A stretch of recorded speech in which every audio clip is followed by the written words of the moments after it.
Tapas uncle আমার মাকে বললেন যে বৌদি আপনি একবার তনুদার একটা বাচ্চা লাগবে, মনের মতো বাচ্চা উনি পাচ্ছেন না, তো আপনি একবার যোগাযোগ করুন না।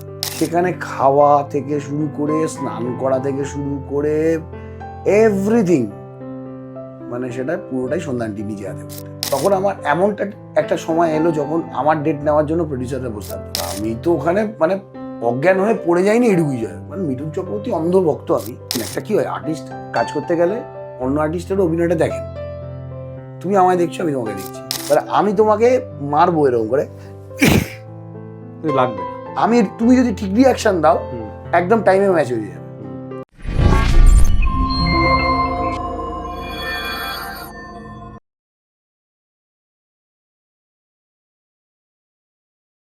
নমস্কার, টেলিসিনি আড্ডায় আরও একবার স্বাগত জানাই আপনাদের সকলকে। আজকে আমার সঙ্গে যে অতিথি এসেছেন তাকে আমরা বহু ছবিতে দেখেছি শিশুশিল্পী হিসেবে, এবং সুপার ডুপার হিট সেসব ছবি, গুরুদক্ষিণা, পথ ও প্রাসাদ, কিংবা তুমি কত সুন্দর বা দোলন চাপা, আরও কত কত ছবিতে আমাদের সঙ্গে আমাদের ছোট ভাই, আমাদের প্রিয় একজন মানুষ, মাস্টার রিন্টু। রিন্টু কেমন আছে বলো? নমস্কার দাদা। প্রথমেই তোমাকে আমি ধন্যবাদ জানাই আমাকে ডাকার জন্য। আর দ্বিতীয় হচ্ছে আমাদের এই শোয়ের যারা দর্শক বন্ধুরা রয়েছেন তাদের প্রত্যেককে আমার প্রণাম এবং ছোটদের আমার ভালোবাসা জানাই। ভালো আছি, লড়াই চলছে, লড়াই চলবে, লড়াই চলছে। আচ্ছা, তোমার প্রথম কত বছর বয়সে তোমার আমার ডেবিউ হয়েছিল 5.5 বছর বয়সে। 5.5 বছর? 5.5 তখন তো কিছুই বোঝে না। আমি 81 সালে জন্মেছি, তো 5.5 মানে 86 প্লাস আর কি। প্রথম ছবি কোনটা ছিল তোমার? প্রথম ছবি ছিল তুমি কত সুন্দর, সুপার ডুপার হিট, গানের দিকে আজও হিট। তো তোমার বাড়ির সামনে দিয়ে মরণ যাত্রা, কিশোর কুমারের সুপার ডুপার সব। তারপরে ওই ছবি করতে করতে ওখানে তোমার কি ক্যারেক্টার ছিল? ওখানে আমি তাপস পাল এবং মনমোহন সেনের ছেলের ভূমিকায় অভিনয় করেছি। তো ওখানে করতে করতে তখন তনু জেঠু অর্থাৎ লেট তরুণ মজুমদার, উনি একটা বাচ্চা খুঁজছিলেন, একদম ছোট বাচ্চা কিন্তু একটু ট্যালেন্টেড হতে হবে। আর এটা বলাটা হয়তো সাজে না, তাও আমি একটু ফিল্মি ছোট দেখি। আচ্ছা, মানে কি বলবো, আমাকে কেউ বল দিলে আমি যত না খুশি হয়ে হতাম, আয়নার সামনে দাঁড়িয়ে নিজে নিজে মিঠুন আসছে, অমিতাভ মারামারি করছে, এই হচ্ছে, এইগুলো আমাকে বেশি টানতো। তো যেটা হলো, তখন তরুণ মজুমদার একটা বাচ্চা খুঁজছিলেন যে ছবিটাতে পুরো ছবিতে রয়েছে এবং তার একটা খুব গুরুত্বপূর্ণ চরিত্র রয়েছে। তো তাপস আঙ্কেল আমার, মানে তাপস পাল, লেট তাপস পাল, তাপস আঙ্কেল আমার মাকে বললেন যে বৌদি আপনি একবার তনুদার একটা বাচ্চা লাগবে, মনের মতো বাচ্চা উনি পাচ্ছেন না, তো আপনি একবার যোগাযোগ করুন না। তা যোগাযোগ করলাম, তা ওনার খুব পছন্দ হয়েছিল। এবার পরশমণি যখন করছি তখন সন্ধানটির সাথে উনি তো বলেইছিলেন যে ওরা মা ছেলের প্রচুর সিনস আছে, তো ওদের একটা বন্ডিং দরকার আছে। তা কীভাবে বন্ডিং হবে, তা আমাকে সকালবেলা এই 9টা-4টার দিকে, তখন করুণাময়ী মিনিটা চলতো, ঠিক আছে, 9টার দিকে আমাকে সন্ধানটির বাড়িতে দিয়ে আসা হতো, বাবা বা মা এসে দিয়ে যেতেন সন্ধ্যার সঙ্গে বন্ডিংটা তৈরি করার জন্য। এবং সেখানে খাওয়া থেকে শুরু করে স্নান করা থেকে শুরু করে এভরিথিং, মানে সেটা পুরোটাই সন্ধানটি নিজে হাতে করতেন। আচ্ছা, বাহ। তো এই যে একটা, আর এই বন্ডিংটা যে শুরু হলো না দাদা ভাই, এটা চলেছিল বহু বছর। সন্ধ্যারায় মা, আমি ছেলে, অনেক ছবি, বহু ছবি, মানে সে বলে শেষ করতে পারবো। তো ওটা পরশমণি তো হলো, হ্যাঁ, এই শুরু হলো পরশমণিতে যাত্রা। এইবারে প্যারালালি দোলন চাপা শুটিং চলছে, আর তনুজিটুর নিয়ম ছিল হচ্ছে যে তোমার যতদিন ডেট নেওয়া থাকবে সেই ডেটটার বাইরে তুমি কাউকে, ওর মাঝে তুমি কোনো ডেট দিতে পারবে না আমাকে জিজ্ঞেস না করে। আচ্ছা। তো এবারে সুজিত গুহ ডিরেক্ট অ্যাপ্রোচ করলেন আমার মাকে যে এরকম, আর সুজিত গুহকে কে বললেন, সন্ধানটি বলেছিলেন, ওই গোপালকে দড়ি বেঁধে দোলন চাপায়। তো সুজিতকে ওনার পছন্দ হলো, কিন্তু মুশকিল হচ্ছে তনুজাটু ছাড়বেন না। তো সন্ধ্যা আন্টি কনভিন্স করেছিলেন যে ওর তো 2 দিনে বা 3টে দিনের শুটিং আছে, তো ওর গ্যাপ দেখে 3টে দিন ওকে দেওয়া হোক। তা যাই হোক, আমাকে ছাড়া হলো দোলন চাপা। তার মাঝেই এই যে স্টুডিও পাড়ায় যাতায়াত, তখন তো স্টুডিও পাড়ার পরিভাষাটা অন্যরকম ছিল আর আজকের পরিভাষাটা অন্যরকম। তো স্টুডিওতে যাতায়াত, এর ফাঁকেই অঞ্জন জেঠুর সাথে দেখা। আর অঞ্জন জেঠুর মতো তো মানুষ মানে পৃথিবীতে হয় কিনা সন্দেহ। বাংলা ইন্ডাস্ট্রি ওনার কাছে অনেক কিছু পেয়েছে, অনেক কিছু পেয়েছেন, অনেক কিছু পেয়েছে, এবং শুধু পাওয়া নয়, ওয়াজ এ গ্রেট পার্সন। হ্যাঁ, ব্যবহার যেমন, কারোর সাথে কোনো সবসময় হাসি মুখ, মন খোলা মানুষ, খাওয়া দাওয়া, রসিকতা। শুধু কাজের কথার বাইরে উনি ফালতু কথা বলছেন না, কাজের কথা, কাজের এবার তার বাইরেও কিন্তু বসে গল্প হচ্ছে, সেটা অন্য বিষয়, সেটা অন্য বিষয়। কাজের ফাঁকে লাইট হচ্ছে, ক্যামেরা পজিশনিং হচ্ছে, তার ফাঁকে বসে গল্প হচ্ছে। তো এই ব্যাপারটা তখন অঞ্জন জেঠু বললো, বাহ, আমি তো পেয়ে গেছি। তখন উনি বিদ্রোহীর স্ক্রিপ্ট লিখছিলেন, রঞ্জিত মল্লিক বিদ্রোহীর স্ক্রিপ্ট লিখছিলেন, বা হ্যাঁ বিদ্রোহীরই হবে, এক্স্যাক্ট মনে পড়ছে না। তো তখন উনি বললো যে আমার পরবর্তী ছবি গুরুদক্ষিণাতে ও করবে। ওর ওপরই অ্যাকচুয়ালি গুরুদক্ষিণার গল্পটা কিন্তু দাঁড়িয়ে আছে আমার ওপরই, মানে আমার ছোটবেলার যে ক্যারেক্টারটা ছিল বাবু সোনা, ওইটার নাম হয়েছিল, অসুস্থ হয়ে পড়বে, হ্যাঁ ওর ওপরই ক্যারেক্টার। ওর জন্যই তাপস আঙ্কেল গান ছেড়ে দেবে ওকে ভালো করার জন্য, ইত্যাদি ইত্যাদি। যাই হোক, একটা গুরুত্বপূর্ণ চরিত্র। কিন্তু তারপর তো শুরু হলো অগুন্তি। মানে তখন আমার এমনটা একটা সময় এলো যখন আমার ডেট নেওয়ার জন্য প্রডিউসাররা বসে থাকতো, ডিরেক্টররা বসে থাকতো। এরকম একটা সময় গেছে যে আমার নামে টিকিট বিক্রি হতো। যেমন সত্যমিথ্যা সিনেমাটা হচ্ছে তখন, তার আগে একটা মজার কথা বলিনি। আমার কিন্তু প্রথম ছবি তুমি কত সুন্দর হওয়ার কথা ছিল না। আচ্ছা, আমার প্রথম ছবি হওয়ার কথা ছিল একান্ত আপন। হ্যাঁ, তারপর তো আমাকে গানের ক্যাসেট, তখন ক্যাসেট ছিল, গানের ক্যাসেট, তোলো ছিন্ন বিনা গানটা এবং স্ক্রিপ্টস যা কিছু দিয়ে দেওয়া হয়েছিল। বাড়িতে আমি অভ্যাসও করেছিলাম, আমার তখন থেকেই ওই ব্যাপারটা ছিল, হয়তো ইনবর্ন আমার কিছুটা বলবো, আর মায়ের সহযোগিতা ছিল। তো তারপরে আমাকে রিজেক্ট করে দেওয়া হয় বা বাদ দিয়ে দেওয়া হয়, এই বলে যে ও এত ছোট, যে চরিত্রটা করতে ছিল, কিন্তু আমি তৈরি ছিলাম। তো আমাকে বলা হয়েছিল যে এত ছোট যে চরিত্রটা করবে, সেটাতে অপর্ণা সেন এবং ভিক্টর ব্যানার্জির মতো স্টলওয়ার্ডসদের সাথেও পেরে উঠবে না। তখন তাপ্পুদা ছিলেন, তাপ্পু করলো। তো মন খারাপ মায়ের আর আমার, বেরিয়ে আসছি। সেই সময় আরেকজন পরিচালক ছিলেন, উনি যদিও খুব কম ছবি করেছেন, he was my first director, Manoj Ghosh. উনি ঢুকছেন, তো আমি গাড়ি দাঁড় করিয়ে, তখন মারুতি 800 ছিল, গাড়ি দাঁড় করিয়েই বললো যে আপনার বাচ্চাটা কি অভিনয় করবে? তো মা তো বললো হ্যাঁ, খুব খুশি। বললো না, ওর না তাপসের ছেলে ওকে খুব মানাবে, কোকড়ানো চুল, গোল গোল গাল, একদম। এবং আমার এমন দিন গেছে, মজার ব্যাপার, সবাই জানতো আমি তাপস পালেরই ছেলে, তাই না? মানে এরকম একটা ব্যাপার হয়ে গেছিল। মানে আর ওনার সাথে কেন জানি না, একটা দারুণ বন্ডিং ছিল, অভিনয় করতে যেতাম, পাটাপাট সিনে উঠে যেত। তো বুম্বা আঙ্কেলের সাথে আমি কিন্তু এখনো অবধি সামনাসামনি একসাথে কাজ করিনি, কিন্তু ওনার ছোটবেলার প্রচুর কাজ আমাকেই কাস্ট করা হতো। মানে এক সিনে কখনো হয় একসাথে কাজ করিনি, মানে তুমি ওনার ছোটবেলা করছো, ওনার ছোটবেলা আমি করছি, উনি ওটাকে ফলো করে আবার কাজ করছেন ওই ছবিতেই, যেমন মা বা এরকম প্রচুর দেই বরণ বা ইত্যাদি ইত্যাদি। তো এরপরে জার্নিটা শুরু হলো, তারপরে তো আর পিছনে তাকানোর ব্যাপার নেই। তারপর আমার একটা দূরদর্শন থেকে আমার 2টো কাজ এলো। এক হলো এক সমুদ্র অনেক ঢেউ বলে একটা সিরিয়াল হয়েছিল, সুপার ডুপার হিট। আমার নাম হয়েছিল, চরিত্রের নাম ছিল শানু।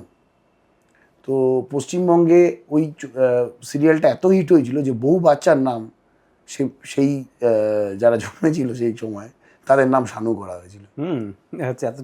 এতটাই জনপ্রিয় ছিল। আর দ্বিতীয়ত হচ্ছে আমি একটি টেলিফিল্ম করেছিলাম, আমাদের শ্রদ্ধেয় দেবকী কুমার বোসের সন্তান দেবকুমার বসু, ওনার যার ডাইরেকশনে সৃষ্টি বিবাহ অভিযানের জন্য বিবাহ অভিযান super এবং duper এত serial এত তখন তো। বড় বড় শিল্পীরা, অভিনেতারা শুভাশিসদের সবাই এসেছেন। সবাই এসেছেন। তো বিবাহ অভিযানটা আমি ওনার সাথে কাজ করলাম। ওনার একটা ফ্যামিলির একটা মানে ফ্যামিলি ছিল ওটা, একটা মানে হয় না যেমন আমি শুনেছি, এটা যদিও আমার শোনা কথা, তনু জুডুর সাথে যেমন একটা ফ্যামিলির মতো হয়ে যেত, একটা ইউনিট, একটা ফ্যামিলি হয়ে যেত। খুব বিশাল বড় ব্যাপার নয়, খাওয়া দাওয়া সবাই একসাথে, একই খাবার। তো মমো আন্টি ছিলেন আর টিটো আঙ্কেল ছিলেন, দীপঙ্কর দেব এবং মমতা শঙ্কর। মমতা শঙ্কর, আর আমি ছিলাম। খুব দুর্দান্ত একটা টেলিফিল্ম, যেটা বহুত চলেছিল, হিট করেছিল। দেন চলছে চলছে চলছে, তারপরে একটা টিনেজ আসে, তো একটা মানে ওই সময়টা কাজ থাকে না। কাজ থাকে না মানে বয়সটা এমন জায়গায় চলে যায় যে চাইল্ড অ্যাক্টর আর করা যায় না। তো আমার লাস্ট আমার লাস্ট কাজ ছিল পুত্রবধূ, পল্লব ঘোষ পরিচালিত পুত্রবধূ। তখন তোমার বয়স কত? তখন আমি মাধ্যমিক দিয়েছি, ও তারপর অনেকটাই বড় হয়ে গেছে। 98, অনেকটাই বড় হয়ে গেছে। অনেকটাই বড়। আচ্ছা, গুরু দক্ষিণার সময় ওই যে ইন্ট্রোডাক্টরি যে গানটা ছিল, সেই গানটা তুমি তবলা বাজাচ্ছিলে। হ্যাঁ, তো তবলার সেন্স দেখে মনে হচ্ছে মানে সত্যি বলে না, I was totally filmy person, ঠিক আছে, মানে এখনো আই অ্যাম অলসো। তো আমি মিলে সুর মিলা তোমারা, তো ওটা হতো দূরদর্শনে। আমি জাকির হোসেন সাহেবের খুব ভক্ত, এবং আপনি লক্ষ্য করলে দেখতে পারবেন তবলাতে নিয়ম হচ্ছে, এটা বলে দিই, তবলায় নিয়ম হচ্ছে এই এই আঙুলটাকে রেখে বাজাতে হয়, এরম ভাবে স্ট্রোকিং করতে হয়। ওখানে কিন্তু ওটা ছিল না, কিন্তু আমার ওই অ্যাটিটিউডটা জাকির হোসেনের মতো, ওটাতেই ওই ওই ওই ব্যাপারগুলো আমি অ্যাডপ্ট করে নিয়েছিলাম অনেক ছোটবেলায়। তারপর আমি তবলা শিখি। আচ্ছা। এবং আমার কত্থকে 3rd ইয়ার করা আছে, বাহ। তবলায় আমার 4th ইয়ার মতো করা আছে। তো এইরকমভাবে আস্তে আস্তে এগোনো। তারপরে যেটা হয়, পুত্রবধূর পরে কাজটা কমে যায়, আর ইন্ডাস্ট্রিও তখন পতনের পথে। 99-2000-এর কথা বলছি। তখন ইন্ডাস্ট্রি কিন্তু খুব খারাপ অবস্থার মধ্যে দিয়ে যাচ্ছিল। একমাত্র একজন পরিচালক ইন্ডাস্ট্রিটাকে বাঁচিয়ে রেখেছিলেন, সেটা স্বপন সাহা। টানা ছবি করতো স্বপন সাহা, স্বপন আঙ্কেল, একদম জুটি দিয়ে, সুভাষিস আঙ্কেল, এদের নিয়ে একটা টিম করে উনি একটা খুব বাজেটটাকে কমিয়ে একটা বাজেটের মধ্যে করতো। ওনার ব্যাপারটাই অন্য, একটা ঘটনা অন্য ছিল। দর্শকও অনেক কমে গেছিল সেই সময়, কারণ তখন অলরেডি মেগা সিরিয়ালের যুগ শুরু হয়ে গেছে, দূরদর্শনে মেগা সিরিয়ালের যুগ শুরু হয়ে গেছে, জননী ইত্যাদি ইত্যাদি, জন্মভূমি, এগুলো সব শুরু হয়ে গেছে।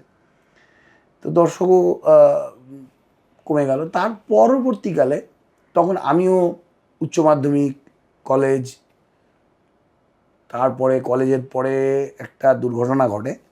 সেটা হচ্ছে আমার বাবার হার্ট অ্যাটাক হয়, খুব মেজর অ্যাটাক হয়। উনি বাঁচতেন না, যাই হোক ঈশ্বরের আশীর্বাদে উনি বেঁচে গেছিলেন সেবারে। তো তার জন্য কিছুটা বাবাকে চাকরি ছেড়ে দিতে হয়। অফিস থেকেই বলা হয় যে আপনাকে তো, উনি ইলেকট্রিক ইঞ্জিনিয়ার ছিলেন, তো জাহাজে চাকরি করতেন, বাইরে যেতে হতো। তো বলে বাইরে না গেলে আপনাকে অফিসিয়াল কাজ কী দেবো। তো সেই জন্য বাবাকে চাকরি ছেড়ে দিতে হয়। তো একটু ফিনান্সিয়াল প্রবলেম হয় যেটা। তো আমি আমার হাত খরচা, আমার পড়া খরচা সব আমি টিউশন করতাম, বাচ্চাদের পড়াতাম, পড়িয়ে আমি ওখান থেকেই আয় করতাম। ওই সময় তুমি শো পেতে না, এই যে বিভিন্ন স্টেজ শো? না, স্টেজ শো অ্যাকচুয়ালি তখনের, এখন যে চলটা উঠেছে না, তখন অতটা ছিল না। স্টেজ শো করেছি আমি ছোটবেলা থেকে। করেছো কখনো? হ্যাঁ, যাত্রা? না, যাত্রার অফার এসেছিল, যাত্রা করিনি এই কারণে, কারণ ওই লোডটা আমি নিতে পারবো না, ওই প্রেশারটা আমি নিতে পারবো না। পরিশ্রম করতে হয়। মানে আজকে পুরুলিয়া, তো কালকে ধূপগুড়ি, পরশু দিনকারে সাগর, মানে এটা সম্ভব জার্নি, কষ্ট, আমি ওটা পরিশ্রমটা পারবো। তো যাই হোক, তারপর তো মোটামুটি স্টপ হয়ে গেল, দীর্ঘ বছর গ্যাপ। তার মাঝে রাজনীতিতে, কলেজ রাজনীতি যেটা হয়, যে এই যে যা রকম হয়, করে টোরে প্রেম করে আঘাত ফাঘাত পেয়ে প্রায় দেবদাস হয়ে গেছিলাম। তারপরে আবার সেখান থেকে নিজেকেই ফিরিয়ে আনা, আবার শুরু করা। তখন অলরেডি আমার ওজন অনেক বেড়ে গেছিলো, 107 কেজি ওজন হয়ে গেছিলো। তো আপনি হয়তো জানবেন যে আমাদের ওখানে এয়ারপোর্ট আছে, তো ওইখানে এয়ারপোর্টে আমি হেঁটে দৌড়ে ওজনটাকে 75-এ নিয়ে আসি। কিন্তু তারপরে আমি যখন আমার স্ট্রাগল শুরু করলাম, তখনও আমাদের সিনিয়রদের যুগ চলছে, অ্যাজ লাইক অ্যাজ মিঠুনদা, MLA ফাটাকেষ্ট, বুম্বাদা, চিরঞ্জিত আঙ্কেল, এদের টাইমটা চলছে, জিদ্দা, এদের টাইমটা চলছে, দেব আসেনি তখন। তো আর এই অল্প বয়সী হিরো নেওয়ার ব্যাপারটা তখন ঠিক রাজদা তো চালু করলেন, তার আগে অবধি সেইভাবে অল্প বয়সী হিরো সে তরুণ মজুমদার করেছিলেন অয়নদাকে, সেটা অন্য ব্যাপার। বিট্টু তো ঢুকে গেল বাজিমাতে। না, বাজিমাতের ব্যাপারটা অন্য ছিল। ইন্ডাস্ট্রির ভেতরে একটা ইন্ডাস্ট্রি আছে। এবং পীযূষ সাহা, মিঠুদা প্রডিউসার ছিল সে ছবি। আমি জানি। সো তো এবারে কি, আমি ওই টাইমটা একদম টালিগঞ্জে পা মারাতাম না, ঠিক আছে। বিট্টু কিন্তু টালিগঞ্জে কাজ না থাকলেও আসতো। আচ্ছা। কারণ ও আমাদের বলুন না কলেজটা হাজরাতে ওখানে পড়তো, আশুতোষ কলেজে। আশুতোষের যেটা নাইট কোনটা আছে, যাই হোক, আশুতোষ কলেজ, হ্যাঁ ওটা ও পড়তো।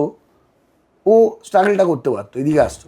আমার ওখান থেকে আসা যাওয়া তখন একটা ব্যাপার ছিল, আর আমার একটুখানি মানে লাইফটাই চেঞ্জ হয়ে গেছিলো, তো সেই জন্য একটা গ্যাপ হয়ে গেছিলো। তারপরে যখন ফিরলাম, ফেরার পরে করলাম আমার প্রতিজ্ঞা। স্বপন কাকু মানে স্বপন সাহা বললো, আমি গিয়ে বললাম যে কাকু আমি কাজ করবো আবার। বললো দেখ একটা ছোটো পার্ট আছে, করবি, খুব একটা বড় পার্ট না কিন্তু। তো বললাম হ্যাঁ কেন করবো না। তখন তোমার বয়স কত? তখন 2007। আচ্ছা। আমি ওটা করলাম। তারপরে একদিন ওটা করার পরে হঠাৎ একদিন ফোন করলো আমাকে, করে বললো তুই একবার অফিসে আয়, টেকনিশিয়ানে ওনার অফিসে গেলাম। অফিসে গিয়ে দেখছি সব বাঘ লোকেরা বসে আছে। এদিকে রানেদা মানে নিসপাল সিং প্রডিউসার, সলিলদা MK সলিল, স্বপন কাকু নিজে, প্লাস আরও 2-4 জন লোকজন রয়েছে। তো সলিলদা বললো যে দেখ তোকে একটা খুব ভালো পার্ট দিতে চলেছি, তুই যদি ঠিকভাবে করতে পারিস তাহলে কিন্তু তোর একটা ব্রেক আসবে। তো অফকোর্স ডেফিনেটলি বললো তোর এগেনস্টে যিনি অভিনয় করবেন বা তোর সাথে যিনি অভিনয় করবেন তিনি কিন্তু পৃথিবী বিখ্যাত অভিনেতা, সর্বনাশ করেছে। মানে এখন আমার উল্টো দিকে যে লোকটা, সে যদি পৃথিবী বিখ্যাত অভিনেতা হয় তাহলে মানে এমনি নার্ভাস হয়ে যায় শুনে। আলা কে গো, মানে কে গোটা এইভাবেই বলেছিলাম, কে গো, মিঠুন চক্রবর্তী। আমি তো ওখানে মানে অজ্ঞান হয়ে পড়ে যায়নি, এটুকুই যায়। মানে মিঠুন চক্রবর্তী অন্ধ ভক্ত আমি, কারণ আমার ওই সময়টা মানে 80-র দশক 90-এর দশক, এগুলো তো মিঠুন চক্রবর্তীর সময় ছিল একদম। মিঠুন চক্রবর্তী, গোবিন্দা এদের সময় ছিল। তো আমার হিরো হচ্ছেন উনি, মানে যার পা দেখে, যার ডান্স স্টেপ দেখে বাড়িতে ডান্স করতাম। এখনো আমার মধ্যে কিছুটা হলেও ওনার প্রভাব আছে। কথা বলা, এই যে আমি এটাকে বুঝে, আমার স্টাইল সব কিছু ওনার দ্বারা প্রভাবিত হয়েছে, এটা আমি মানি, মিথ্যে বলবো কেন। তো তা আমি তো অজ্ঞান হয়ে গেছি অলমোস্ট। বাড়িতে এসে মাকে বলছি, মা এরকম সুযোগ পেয়েছি, বলছে ভালো করে করি বাবা। তা প্রথম দিনে উনি আর সাথে কাজ, তা আমি তো ডায়লগ, ওরকম একটা পার্সোনালিটি, ডায়লগ বলবো কি, ওনাকেই দেখে যাচ্ছি, সামনাসামনি মিঠুন চক্রবর্তীকে দেখতে পাচ্ছি, মানে এটা ভাবা যায়, যাকে আমি স্বপ্নের হিরো আমার, তাকে আমি সামনাসামনি দেখতে পাচ্ছি। তো যাই হোক, আমার সামনে মিঠুন চক্রবর্তী, এবং ফার্স্ট ডায়লগ আমি দেখলাম ওনার চোখের দিকে তাকিয়ে বলা যাবে না। তো আমি দেখলাম চোখের দিকে ডায়লগ তাকিয়ে বলা যাবে না, ওরকম চোখ, আমি কপালের দিকে তাকিয়ে ডায়লগ বলে গেলাম, ঠিক আছে। সো এটা কি MLA ফাটাকেষ্ট? না, এটা টাইগারের কথা। আচ্ছা। তো উনি তো প্রথম শট দেখে বলছে আরে দারুণ। এবারে আমাদের কিছু ফিল্মের ভাষা আছে যেগুলো আমরাই বুঝি। কি হয়, যখন তুমি ট্রলি, তখন স্টেডিগ্যাম চলে এসছে, আমি কাজ ছেড়েছি ট্রলিতে, অলরেডি এই তখন স্টেডিগ্যাম চলে এসছে, মানে আমার টেকনোলজি এগিয়ে গেছে অনেক, মনিটর চলে এসছে। আগে সিরিয়ালেই শুধু মনিটর ছিল, ফিল্মে মনিটর এসছে তারপরে, ততক্ষণে আমি আসিনি ফিল্মে, মনিটর চলে এসছে, যদি আমি মনিটর দেখে কাজ করি না। তো মনিটর চলে এসছে, এবারে স্টেডিগ্যামের সাথে আমাকে মুভ করতে হবে। তা আমাদের ফিল্মের অনেক ভাষা থাকে, একটু খেয়ে ঘুরবি, সেটা আমি জানি খেয়ে ঘোরাটা কি, কারণ আমি পোড় খাওয়া, এবারে উনি ভাবছে নতুন ছেলেটা কে, মানে ওনার কাছে তো আমি নতুন।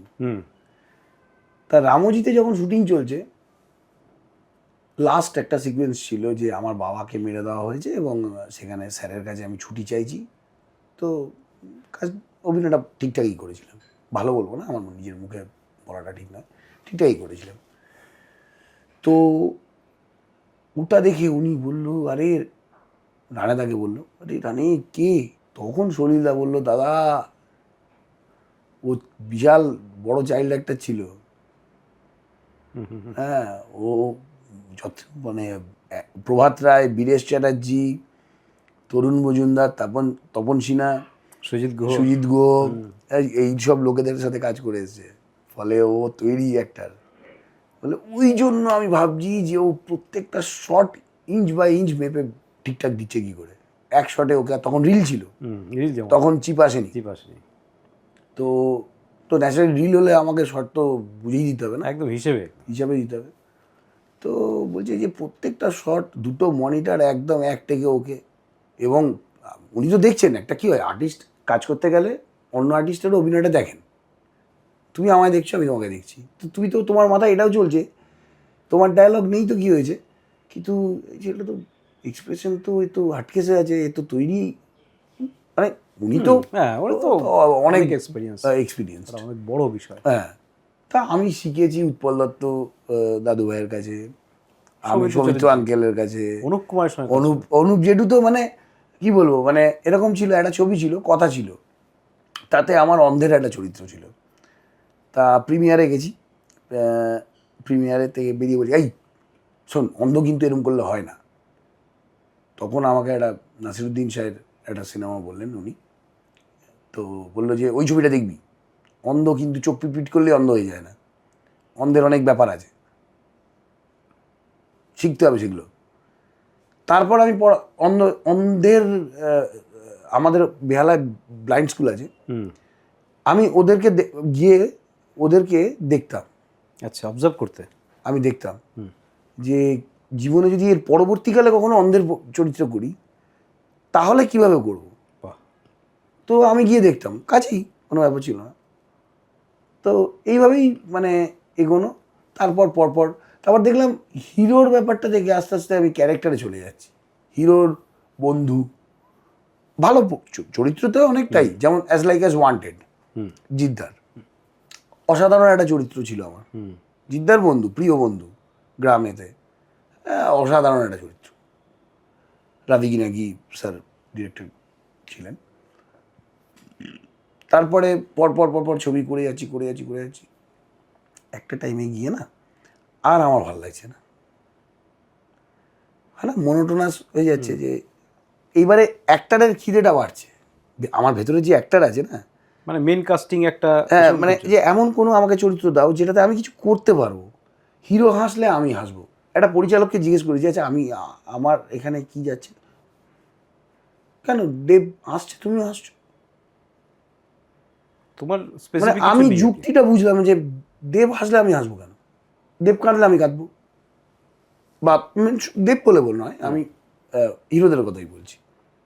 তো যাই হোক, তো তারপরে রাজীবদা আমাকে নিয়ে একটা ভাবনা চিন্তা শুরু করলেন,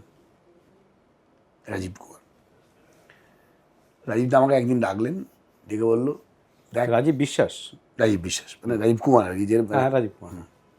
তো রাজীবদা আমাকে ডেকে বললেন যে দেখ, তোকে নিয়ে আমি এটা ভেবেছি, এই চরিত্রটার নামই দিয়েছি রিন্টু, মানে আচ্ছা, ঠিক আছে। দুঃখের বিষয়, ওটা একটা সাউথ ইন্ডিয়ান ছবির মানে রিমেক ছিল। দুঃখের বিষয়, যে সময় ছবিটা হয়েছিল, অনেক কষ্ট করে ছবিটা করা হয়েছিল, প্রচুর খেটেছিলাম ছবিটার জন্য। মানে এমন সিন হয়েছে ওখানে যে পাবলিক দরকার, ফাইটাররা তো রয়েছেই, ফাইটারদের মার আর পাবলিকের মারের মধ্যে পার্থক্য আছে, তারা নন টেকনিক্যাল। এবার আমি তোমাকে মারবো এরকম করে, লাগবে না, তুমি যদি ঠিক রিয়াকশন দাও একদম টাইমে ম্যাচ হয়ে যাবে। পাবলিক যদি মানে লেগে যাবে তোমার, হ্যাঁ, বলে তো বুঝবে না। এইবারে এটা দেখানো হচ্ছে একটা জায়গায় যে প্রচুর লোকজন মিলে আমাকে মারছে, মানে ওটা আমার লাস্ট সিন, প্রচুর লোকজন মিলে মারছে। ওটারই কাট হয়েছিল গল্ফ গ্রিনে। ওটারই শেষ অংশটা, যেখানে আমাকে মারা যাচ্ছি আর কি। তা এবারে ওটাতে সুযোগ দিলেন রাজীবদা, আমার খুব খেটে অভিনয় করলাম।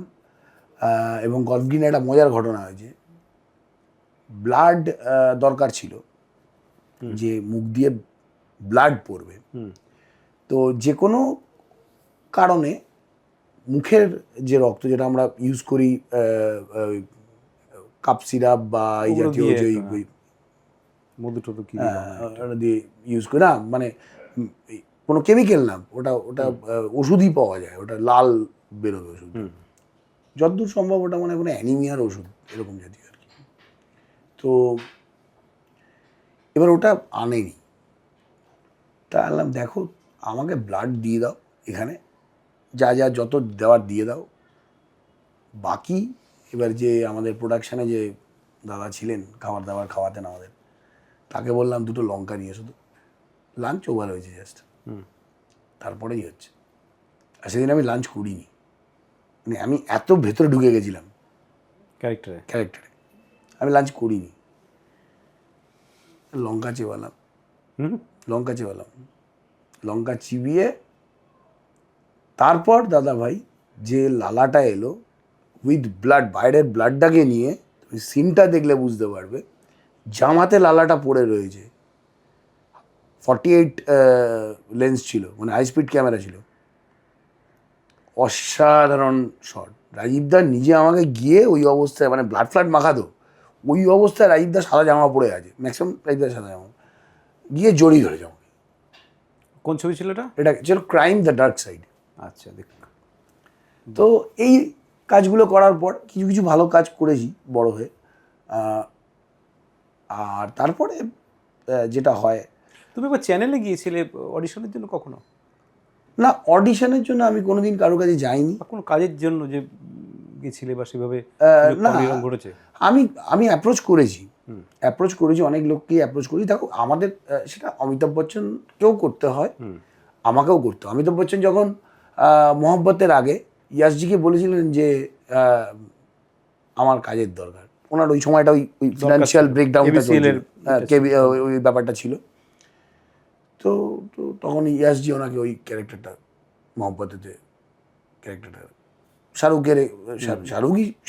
তার মাঝে ওই ক্যারেক্টারটা ইয়াসজি। তো এরকম আমাদের কাজ চাইতে হয়, যে যার মতো, উনি ওনার মতো করে গেছো সেখানে, ভালো সম্মান পারমিশন? হ্যাঁ, এরকম হয়েছে। যেমন আমি এক জায়গায় গেছি, কে ভাই তুমি? আমার নাম রিন্টু। ও, কি করো? অভিনয়। ও, কটা ছবি করেছো? কি বলবো, আমার 250খানা ছবি আছে, তাকে বললে সে তো ওখানে চেয়ার থেকে পড়ে যাবে। সে যখন আমার চিনতেই পারেনি, বললো যে আমি করেছি, বেশ কিছু ছবি করেছি। আচ্ছা তুমি দেখো তো বাইরে, আজকে তখন না গরমকাল ছিল, এই ইন্দ্রপুরী স্টুডিও, বলে দিচ্ছি, বাইরে ওটা আমায় খুব হার্ট করেছিল। বাইরে মেঘ করেছি, দেখো প্রচণ্ড গরম। আমি সাদা মনে কাদা নেই, বেরিয়ে দেখছি যে না সেরকম তো না দাদা, অল্প ভাষা মেঘ আছে, মানে খুব একটা মেঘ করেনি তার মানে। আনলাম না, বৃষ্টির কোনো চান্স নেই। আনলাম না দাদা। তো বললো তাহলে একটা কাজ করো, বৃষ্টিটা হোক, আমার একটু মাথা ফাথা ঠান্ডা হোক, তারপর তুমি এসো। তুমি ভাবো কি লেভেলে আমাকে ছাড়লো, কি দরকার ছিল আমাকে এইভাবে এটা করা। প্রথমেই বলতে পারতো না বাবা, সে কি বিরাট বড় ডিরেক্টর, কেউ নাম দরকার নেই তার, আমি নাম নিচ্ছি না। পরবর্তীকালে সে আমার ডেট পাইনি, বাবা আমাকে একটু দে, একটু দুটো দিন দে আমাকে। কাকু আমার কাছে নেই, মানে আমার রবি কিনাকিকে আমার পুরো দেওয়া আছে, আউটডোরে রামজিতে শুটিং আছে। সম্মান দিয়ে বললে কি সমস্যা, তাই না? এইগুলোই ঠিক আছে, কাজ দেবে না নেই, এখন চরিত্র নেই বাবা, পরে এসো। তো এটা এইগুলো হতে পারে। এমনও হয়েছে যে আমি প্রডিউসার নিষ্পাল সিং, রানেদা আমাকে পার্সোনালি বাবু ছাড়া কথা বলে না, এত ভালোবাসেন সবাই আমাকে, ইন্ডাস্ট্রির আমি খুব প্রিয় পাত্র, কারণ আমি কারোর কোনো ঝামেলায় যাই না, আমি আমার মধ্যে থাকি, সবার সাথে সুন্দর করে মিশি, মানে যারা স্পট বয় তাদের ঠোঙা থেকেও মুড়ি তুলে খাই, আবার যে সুপারস্টার দেবের গাড়িতে করে দেব আমাকে ড্রপ করে দেয়, এরকম জিদ্দার গাড়ি, আমার সব হিরোর গাড়ি চড়া আছে। সো মানে এই ভালোবাসাটা আমি পাই। সেইখানে দাঁড়িয়ে কিছু কিছু মানুষ আছেন যারা দুঃখ দিয়েছেন, যেমন রানেদার ক্ষেত্রে বলছি। রানেদা বললো যে আমি কাজ ছিল না তখন, তো রানেদা বললেন, গিয়ে আমি অফিসে গেলাম, রানেদা বলে বাবু বল কী হয়েছে। দাদা কাজ একদম নেই হাতে। ও মা সে কি, তুই সিরিয়াল করবি? বললাম হ্যাঁ কাজ নেই তো, সিরিয়ালও তো কাজ। আচ্ছা দাঁড়া, রানাদা একজনকে ডাকলেন, সে অবাঙালি, বললো যে ইয়ে বহুত আচ্ছা অ্যাক্টার হ্যাঁ। তখন টাইগার টাইগার করা হয়ে গেছে, মানে রানাদা আমাকে খুব অ্যাজ অ্যান অ্যাক্টার আমাকে খুব ভালো করে বুঝে গেছে। তো রানাদা বললেন যে ওকে তুমি ঢোকাও সিরিয়ালে। সেই যে ভদ্রলোক, সে বললো ফোন করবো, এই করবো, তোমার স্যার বলেছে মানে তোমার কাজ কনফার্ম, এই সেই হ্যান ত্যান। তার মধ্যেখানে যে সে কি গল্প করলো, আমাকে ক্যারেক্টারও বলে দিল, ক্যারেক্টার পর্যন্ত বলে দিল। ও মা, যখন সিরিয়ালটা টেলিকাস্ট হচ্ছে দেখছি ক্যারেক্টারে অন্য লোক করছে, নতুন একটা ফেস। আলো নতুন ফেস মানেই বোঝা গেছে কি অবস্থা। এরকম অনেক জায়গাতেই ঘটেছে, অনেক অনেক হয়েছে, অনেক হয়েছে। আবার ভালোবাসাও পেয়েছি। কালী ব্যানার্জির কোলে ওঠা ছবি আছে বাড়িতে, বাপি লাহিড়ির বুড়িতে মাথা দিয়ে আছি, মানে তখন আমার ওই হাইটটা ওনার বুড়ি অবধি যেত। খুব কিউট একটা বাচ্চা। অপরেশ ডায়েরির, মানে বাপি লাহিড়ির বাবা অপরেশ ডায়েরি, ওনার কোলে আমার ছবি আছে বাড়িতে। বাবা। সো ভালোবাসা পেয়েছি। আমি যখন টাইগার করেছি তার অনেক পরে হিরোগিরি হয়েছে। তো মিঠুন চক্রবর্তীর মতন আর্টিস্টের, ওনার মতো অভিনেতা, আর্টিস্ট বললে কম বলা হবে, ওনার মতো স্টলওয়ার্ড, তার আমাকে কেন মনে রাখবেন? তার অনেক বছর পর, প্রায় 6 বছর পর হয়েছে হিরোগিরি টাইগারের। শোন, আমি গেলাম, আমি অ্যাকচুয়ালি দাঁড়িয়েছিলাম অন্য, আমি লক্ষ্য করিনি যে ওনার গাড়িটা এসছে। তা উনি গাড়ি দিয়ে কাঁচ তোলা, কিন্তু আমাকে ওয়াচ করছেন, তার কথা বলছি। আর আমি কিছু বড়দের সম্মান দিয়ে চলি, উচিত তাই। আমার বাবা মা এটা আমাকে শিখিয়েছেন। তো আমি জায়গা বুঝে চলি, যেখানে বন্ধুদের সাথে আড্ডা দেওয়ার দরকার সেখানে আড্ডা দিই, যেখানে বড়দের সম্মান করার দরকার সেখানে বড়দের সম্মান করি। তো সেক্ষেত্রে উনি জানেন, আমার ক্যারেক্টারটা জানেন খুব ভালো করে। গাড়ি নিজেই দরজাটা খুলে, ওই শোন, আমি তো দেখে গেলাম স্যার, গিয়ে আমি প্রণাম করলাম, বস বস বাইরে গরমে কী করছিস। আর ওনার গাড়ি সবসময় এসি চলে, মানে যেহেতু এতে মেকআপ ভ্যান ছিল না, কারণ শর্ট চলছে তখন ওনার। তো বস এবার এখন কী করছিস, বাড়ির সবাই কেমন আছে? হ্যাঁ ভালো করে কাজ কর বাবা, তোর মধ্যে আছে, স্ট্রাগল ছাড়বি না, আমি অনেক লড়াই করেছি। মানে ওনার যে ভেতরের কথাগুলো, লাস্টে গিয়ে হলো কি, সবে তখন আমার বিয়ে হয়েছে, জাস্ট বিয়ে হয়েছে, লাস্টে গিয়ে বোমাকে বলবি জোয়ান দিয়ে বাঁধাকপি খুব ভালো করে রান্না করা যায়। তখন উনি ইটিভিতে একটা রান্নার শোতে একটা হোস্টিং করছিলেন, ঠিক আছে, জোয়ান দিয়ে বাঁধাকপি এইভাবে করতে। তো যাই হোক, ব্যাপারটা গিয়ে এই জায়গায় দাঁড়িয়ে গেলো, মানে একটা পিতা সন্তানের জায়গায় দাঁড়িয়ে গেল। নিশ্চয়ই অনেক বড় পাওয়া, এই যে অ্যাডভাইস করছে, তার নাম মিঠুন চক্রবর্তী, কম কথা নাকি? তো এইটা আমার জীবনে এরকম অনেক পাওয়া আছে।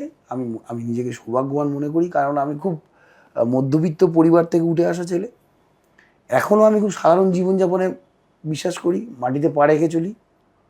তোমার মানে যে মা যে স্টুডিও পাড়ায় নিয়ে নিয়ে যেত, তো তোমার পরিবারে আগে কখনো কেউ অভিনয়? না না না না না, অ্যাক্টিংটা মানে হয়তো কালচারটা আছে।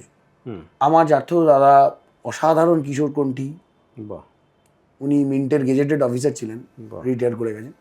তো চাকরির জন্য উনি গানটা সেভাবে গাইতে পারেননি, কিন্তু অসাধারণ কিশোরের গান গাইতেন। আমার দিদিরা গান জানতেন, আমার এক দাদা তবলা জানেন, মানে আমাদের এই কালচারটা আছে ফ্যামিলিতে। তোমাকে মানে যারা, আমার মা গান গাইতেন, হারমোনিয়াম, মানে আমাদের কালচারটা কীরকম বলছি তোমাকে, মানে আমি ছোটোবেলায় যেটা পরিবেশ তৈরি হতো কীরকম, আমার তবলা মাস্টারমশাই এলেন, ওদি হারমোনিয়ামটা নিয়ে আসেন, চপ মুড়ি নেওয়া হলো, গান বাজনা হলো। মা বসে গেল হারমোনিয়াম নিয়ে। এই বাবা কি বলবো, আমার বাবা এনজয় করতেন কিন্তু খুব গুরুগম্ভীর লোক ছিলেন। তো বাবা দায়িত্ব ছিল মায়েরই, হ্যাঁ, স্টুডিও পাড়ায় নিয়ে সমস্ত। আমার মা, উইদাউট মাই মাদার আমি এখনো বলছি আমি 0, 45 রানিং। আচ্ছা, এই যে তুমি তাপসদার সঙ্গে অনেক কাজ করেছো, খুব একটা আন্ডারস্ট্যান্ডিং ছিল না? দারুণ দারুণ মানুষটাকে আমরা হারালাম। এবং লাস্ট না হারালাম না, আমার সৌভাগ্য যে ছবিটা উনি করেছেন লাস্ট, তাতে আমি ওনার ছেলের পাঠ করেছি।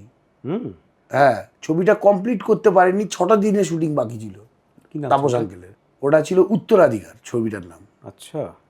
তাপস আঙ্কেল কিন্তু যে যাই বলুন, আমি যেটুকু লাস্ট দেখেছি, আরে রিন্টু না, লোকে বলতেন যে উনি ভুলে যাচ্ছেন, ওনার মেমোরি লস হচ্ছে বা ইত্যাদি ইত্যাদি, আমার কিন্তু মনে হয়নি। না, আমার লাস্ট একটা অনুষ্ঠানে দেখা হয়েছিল, একটা প্রিমিয়ারে, তো আমাকে দেখে বলে যে একদম, কাঞ্জিলাল কেমন আছো, এটা আমাকে এরকম উনি একদম। এবং আমার অনুষ্ঠানে টেলিসিনে অ্যাওয়ার্ডে অনেকবার এসছে, উৎসাহিত করেছে আরও বড় হবে, ভালো করে করো। এইটাই তো এইগুলোই তো দরকার। প্রসেনজিৎ চট্টোপাধ্যায় বহুবার এসছেন, আমাদের উৎসাহিত করেন এত বছর ধরে। না না, এটাই তো আমাদের পাওয়া, আর কি আছে, এরাই তো আমাদের সিনিয়র, এরাই তো শিখিয়েছে।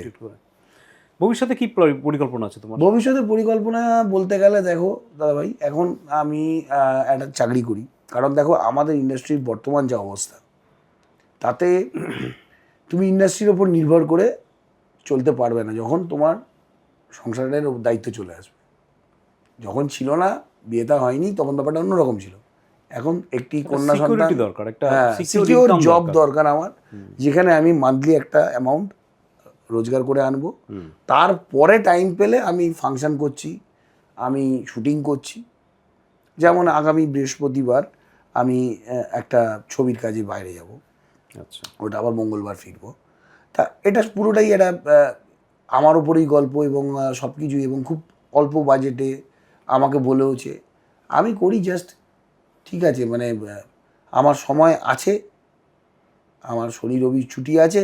এখনকার যারা পরিচালক, মনে করো সৃজিত মুখার্জি, কৌশিক গাঙ্গুলি বা রাজ চক্রবর্তী, এদের কাছে কখনো অ্যাপ্রোচ করেছো যে দাদা আমি রিন্টু অনেক কাজ করেছি? প্রথম কথা তো এদের দেখাই পাওয়া যায় না, এরা তো এক একজন নিজেরাই স্টার। আমি মুখ ফটকা, আমি বলে দিই। আর এক একজন মানুষ এক এক রকম। এদের কাউকে কখন অ্যাপ্রোচ করেছো? হ্যাঁ, ডেফিনেটলি। আমি সৃজিতদার সাথে যখন দেখা হয়েছিল, আমার একটা অ্যাওয়ার্ড শোতে আমি গিয়েছিলাম, তো সৃজিতদাকে ডেফিনেটলি খুব ভালো ব্যবহার। বাট এরা মনে রাখা বা এরা যে ধরনের ছবি করেন, সেই সব ছবিতে এরা চায় সবসময় যে একটা ছেলেকে নিয়ে ট্রাই করব, এই মানসিকতাটা আমার মনে হয় না এদের কাজ করে। দেখো, তোমরা যারা শিশু শিল্পী হিসেবে বহু কাজ করেছো, তুমি, বিট্টু, মাস্টার টাপু, এবার টাপুর মতো চলে গেল, বিট্টু তবুও একটা জায়গায় কিছুই করতে পারেনি। প্রেম আমারে ও হিট দিয়েছে, প্রেম আমার, তারপর ব্লকবাস্টার হিট কিন্তু তুমি বিট্টুর দেখাতে পারবে না। ছবি করেছে অনেক, কিন্তু ছবি অনেক করেছে অ্যাজ এ হিরো। কিন্তু তোমার এই একটা আক্ষেপ আছে যে তোমাকে অ্যাজ এ হিরো হিসাবে প্রমোট করা হলো না। আমার ভাগ্য, আমি তো লড়েছিলাম। আমি বললাম কেন তোমাকে যে 105 কেজি ওজন থেকে আমি 75-এ নামিয়ে এনেছিলাম, দারুণ চেহারা, ওরকম হাইট। তো তারপরে পরে কি অ্যাপ্রোচ করেছিল অনেক? না, তারপরে কি হলো, আমি ক্যারেক্টারে চলে গেলাম না। তুমি যখন দেখো, প্রথম পেলে রাত কো বিল্লি মার দেনা, প্রথম যদি তুমি না করতে পারো, তাহলে তোমাকে সেখান থেকে ঘুরিয়ে হিরো করবে, সেই ইন্ডাস্ট্রি আমাদের ইন্ডাস্ট্রি নয়। মানে ক্যারেক্টারে ঢুকে গেলে আর হিরো এসে আর তুমি পারবে না। এবং তুমি যখন ক্যারেক্টারে চলে গেলে তখন তোমার মনে হলো না আর লাগছে না, আর ভালো লাগছে, আর ভালো লাগছে না। একই ধরনের চরিত্র, একই একটু চরিত্রের জায়গাগুলো একটু পাল্টালে তখন আমার মনে হয় যে না, এই ছবিটা করি। যেমন এই ছবিটা, আগামী ছবিটা করতে চলেছি, এটা ছোটো ছবি, শর্ট ফিল্ম, কিন্তু কি মানে শান্তি আছে করে। সেখানে শুধু অভিনেতা না ডিরেক্টরও? না না, আমি ডিরেকশন দিচ্ছি না এই মুহূর্তে। সেখানে যদিও খুব তাড়াতাড়ি একটা ছবিতে ইচ্ছে আছে ডিরেকশন দেওয়ার, আসার, তো ওটাতে অভিনেতা হিসেবেই আমি কাজ করছি। উৎপল দত্তের সঙ্গে কাজ করেছো, এত বড় একজন অভিনেতা, কোনো অভিজ্ঞতা মনে আছে? হ্যাঁ, প্রচুর অভিজ্ঞতা। কত প্রাসাদ, একটা অসাধারণ ছবি তোমার। কত প্রাসাদে তো আমি তো কি হতো, দাদুভাইয়ের মানে আমি দাদুভাই বলতাম, এখনও দাদুভাই বলি। তো দাদুভাইয়ের প্রচুর মেকআপ হতো, কাল ভর্তি দাড়ি, এই সেই হ্যান ত্যান। তো তো একদিন বর্ষা হচ্ছে, শুটিং হচ্ছে, মানে বর্ষাকাল তখন। আচ্ছা, ওই জমিদার বাড়িটা কোথাকার ছিল? ওটা টেকনিশিয়ানে বানানো হয়েছিল। ওটা হচ্ছে তৈরি করা সেট সেট ছিল। ও বাহ বাহ, খুব সুন্দর সেট। তো টেকনিশিয়ানে একদম ওদিকের ফ্লোর, যেটা এখন উত্তমবাবু ছবি দেওয়া, ওই ফ্লোরটাতে হয়েছিল। আচ্ছা। তো দাদুভাই এরকম বললো, উনি এবারে কি করতেন, এত দেখো এনাদের কাছে কি কি শিখবো বলো তো, কি কি শিখবো, মানে শেষ নেই শেখার। দাড়ি খুলবে, লাগাবে, সেটিং করবে, অনেকটা সময় যাবে, তার জন্য লোকটা খিচুড়ি খাচ্ছেন। ও বাবা, ওই টাইমটা নষ্ট করতে চান না উনি, কারণ 6টার মধ্যে ওনাকে ছাড়তে হবে, থিয়েটারের রিহার্সাল আছে। তার জন্য ওইগুলো কিছু খাচ্ছে না যেটা টাইম কিলিং বা এইবারে আমাকে বলে, দাদু ভাই নষ্ট হবে, তুমি দেখো একটা জিনিস তোমায় খাওয়াই। বলে এই খিচুড়ি, মানে সবজি দিয়ে, শোভা দিদা নিয়ে আসতেন, সবজি দিয়ে আর মাছ, উনি ওই চামচ দিয়ে কেটে কেটে মাছটা খেতেন, ইলিশ মাছ বা এমনি মাছ এরকম খেতেন। তা ওই একদিন ওই রকম খিচুড়ি, ইলিশ মাছ, তুমি আজকে এটা খাবে, আজকে বৃষ্টি হচ্ছে, আজকের বেস্ট খাবার এটা। কিন্তু উনি রোজ কিন্তু ওই একই খাবার খেয়ে যাচ্ছেন মেকআপের ভয়তে, যে অতক্ষণ সময় লাগবে। তখন তো এত উন্নত ছিল না, অনেক সময় লাগতো মেকআপ করতে, দাড়ি ফাড়ি। তো এগুলো ওনাদের থেকে শেখা। সৌমিত্র আঙ্কেল আমাকে নিয়ে একটা কবিতা লিখেছিলেন। আমার না ভালো নাম আছে, মানে স্কুল নেম আর কি, সজল। সৌমিত্র আঙ্কেল বললো এদিকে আয়। আর তখন পোস্ট কার্ড ছিল, মনে আছে? একদম 15 পয়সা দাম। 15 পয়সা দামে পোস্ট কার্ডের পেছনে, সেটা আমার কাছে এখনো আছে বাড়িতে। পোস্ট কার্ডের পেছনে উনি লিখলেন, বসে বসে লিখছে। আমি কেন আমায় ডেকে পাশে বসালাম আমি জানি না, বসলাম।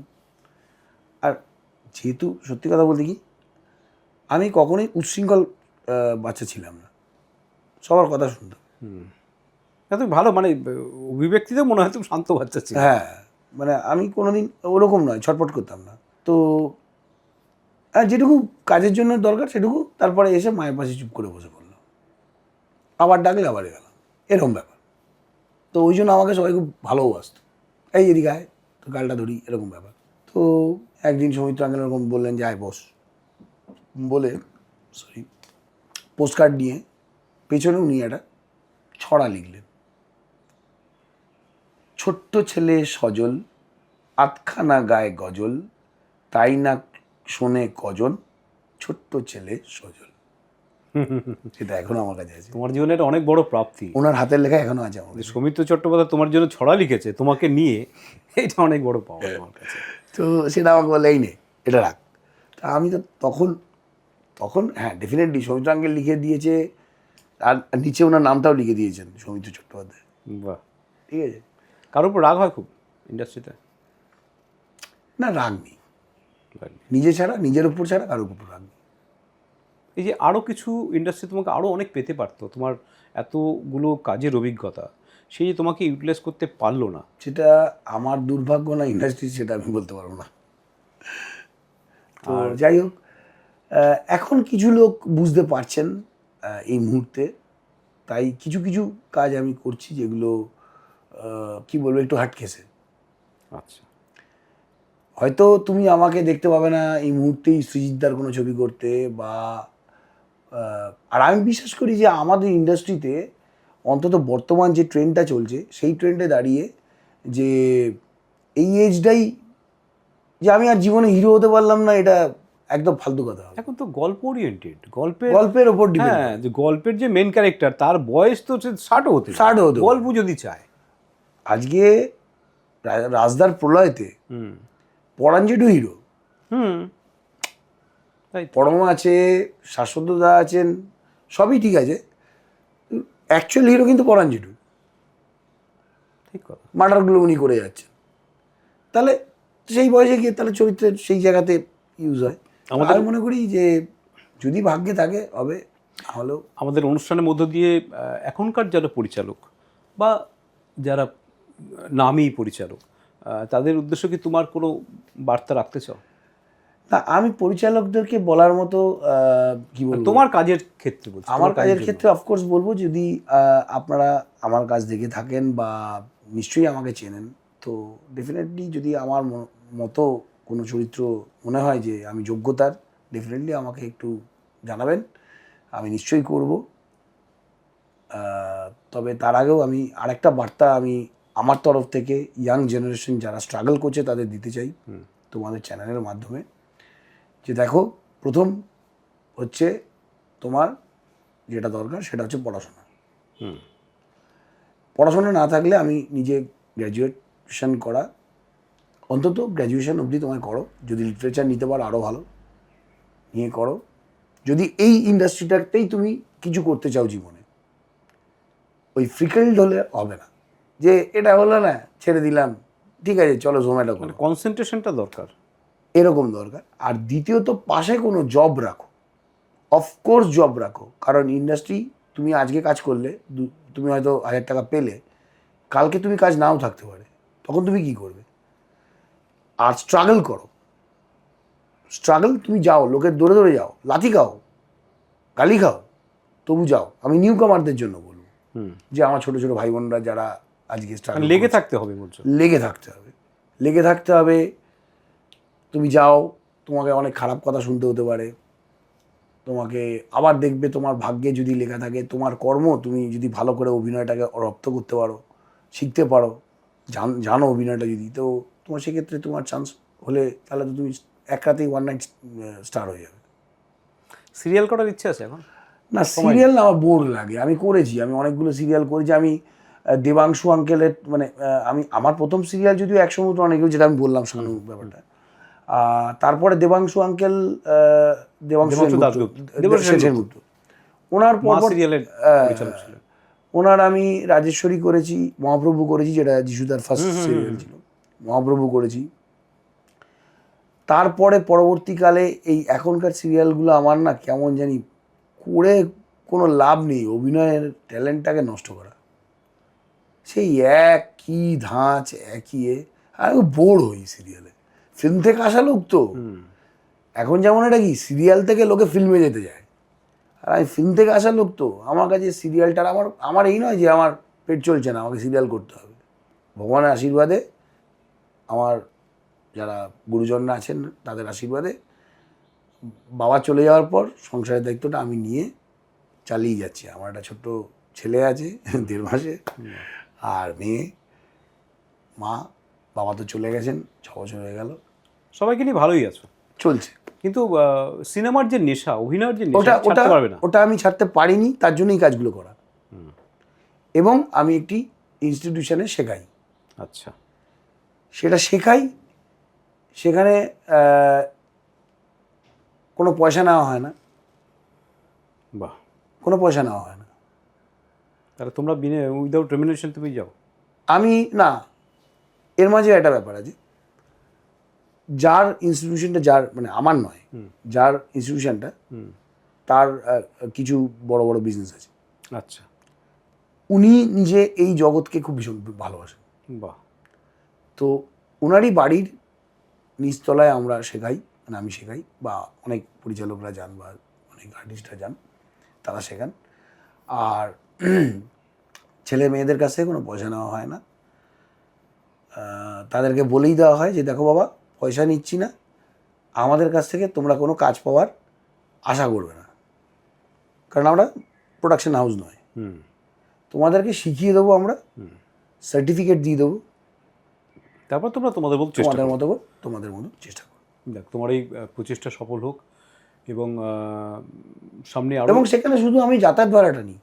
ঠিক আছে, বুঝতে পেরেছি। মানে এমন নয় যে একটা বিশাল কিছু টাকা। তুমি তো ভালোবেসে যাও। আমি ভালোবেসি, আমি আমার এত বছর অভিজ্ঞতা শেয়ার করি, ওদের সাথে শেয়ার করি। ওরা যদি একটু সমৃদ্ধ হয়, কাজে লাগে। ওরা খুব এনজয় করে আমার ক্লাস। ওরা বলে সব স্যারের ক্লাসের থেকে রিন্টু স্যারের ক্লাস আমরা বেশি এনজয় করি। আমি দেখেছি তোমার সেসব ভিডিও, আমি দেখেছি, খুব এনজয় করে ওরা, খুব ভালো। যাক রিন্টু, খুব ভালো লাগলো অনেক। এই আমার এক রিসেন্ট, আমার এক ছাত্র স্টার জলসায়, সে তো আমি ক্লাসে গিয়েছি, গিয়ে আমার পায়ের ওপর পড়েছে, এই কী করছিস, ছেলেটির নাম অর্পণ। তো বলছে স্যার আমি চান্স পেয়েছি। বাহ, এর সাত মতো আনন্দ জলসায় আর কিছু আছে? সাত জলসায় প্রতিজ্ঞা সিরিয়ালটায় আমি চান্স পেয়েছি স্যার। আমাকে মোটামুটি অনেক দিনেরই কাজ আছে। আর বাহ, ভালো করে কর, কিন্তু এটাই শেষ কাজ নয়, এটা মনে রাখবি, এটা শুরু, শেষ কবে হবে তুই জানিস না, লড়ে যা। ভালো, আরো সমৃদ্ধ হোক, আরো ইন্ডাস্ট্রি আরো ভালো হোক, ভালো। আর তুমি খুব ভালো থাকো, আরো কিছু ভালো কাজ আসুক তোমার। হ্যাঁ, তোমার যে অপূর্ণ স্বপ্নগুলো রয়েছে, আরো ভালো একটা ক্যারেক্টার, সেগুলো তোমার কাছে আসুক, আমরাও দেখি তোমাকে, আবার নতুনভাবে রিন্টুকে দেখি, একদম সেটা আমরা আশায় রইলাম। একদম খুব ভালো থাকো Rintu, thank you so much. একদম। তোমাকেও অবশ্যই বলবো তুমি ভালো থেকো, আর আমার দর্শকদের বলবো আপনারা সবাই ভালো থাকবেন। এটা কি কি বলাটা আমার ঠিক হবে কি জানি না, তবে আমাদের যা বর্তমান সমাজ চলছে, যা পরিস্থিতি চলছে, সেখানে ভালো থাকাটা বড় কষ্টের। তার মধ্যেও নিজের মনটাকে ভালো রাখতে হবে, ভালো থাকার চেষ্টাটা করে যেতে হবে। চেষ্টাটা করতে হবে। থাকবে কিনা জানি না, হ্যাঁ, কিন্তু ভালো থাকার চেষ্টাটা চালিয়ে যেতে করতে হবে। হবে। তো সবাই ভালো থাকবেন, চেষ্টা করবেন এটি ভালো থাকার। আর তুমিও ভালো থেকো। Thank you. নমস্কার।